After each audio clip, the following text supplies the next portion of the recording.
virus will not have a chance against us. It's going to disappear. One day, it's like a miracle. It will disappear.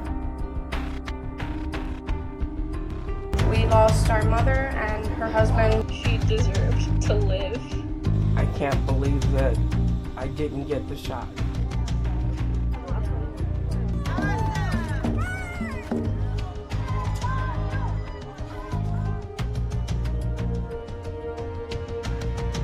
Today, we mark a tragic milestone here in the United States. 1 million COVID deaths.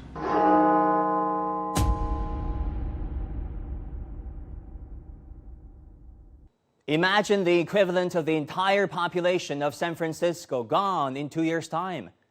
That tragic scenario is now, unfortunately, a reality as America mourns the 1 million lives lost to COVID. 1 million.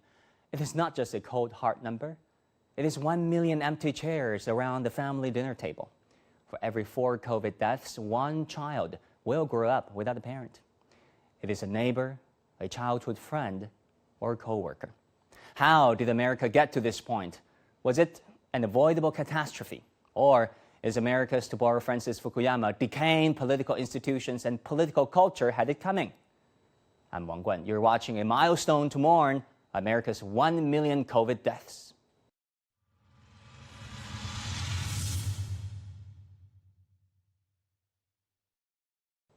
It all began with misinformation in a politically charged season, something that later proved to be stronger than the virus itself.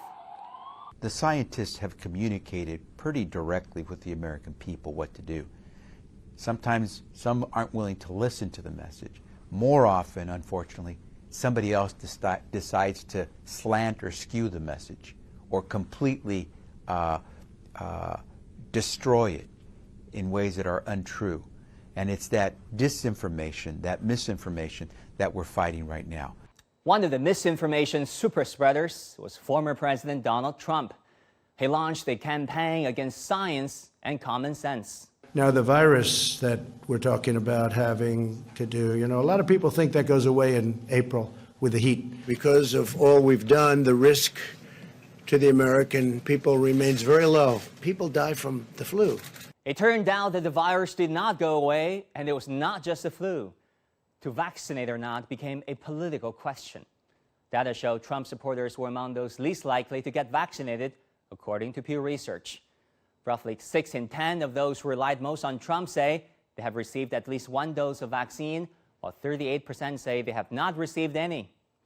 The most highly vaccinated groups are those who said they rely most on national news outlets and public health organizations. And the result? More death, tragically, in the so-called Trump country. Since May 2021, people living in pro-Trump counties have been 3 times as likely to die from COVID as those who voted otherwise. The WHO quickly noticed this vicious campaign against science and spoke out. But we're not just fighting an epidemic, we're fighting an infodemic. Fake news spreads faster and more easily than this virus, and is just as dangerous. An infodemic, the WHO says, causes confusion and, more importantly, risk-taking behaviors. It undermines trust in health authorities and slows the public health response.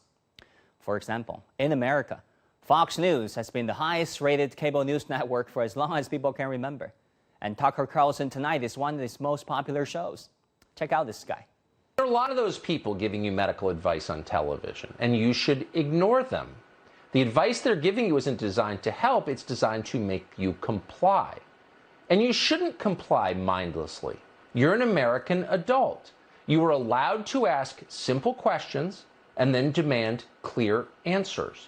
The anti-mask and anti-vaccine narratives directly contradict advice given by public health authorities. According to a new Kaiser Family Foundation survey, nearly 8 in 10 Americans are not sure about some of the major false statements related to COVID or vaccines. Misinformation gave rise to higher death tolls. A Brown University research showed 319,000 lives were lost after vaccines became available. Of course, one can argue about instances of breakthrough cases, but the Brown University research says many, if not most, of the 319,000 deaths could have been avoided with timely vaccination. So when you have something that sweeps through the population at a very high rate of speed, you have to have many more people immune. Otherwise, the virus has no trouble finding a susceptible individual and starting a new transmission cycle. So that's, I'm afraid, what we're seeing now. Our failure to fully vaccinate our country has permitted Omicron to spread more vigorously.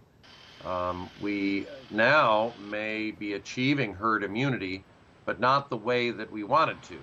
We wanted to achieve it through vaccination, and now we're achieving it with a terrible price of illness and even death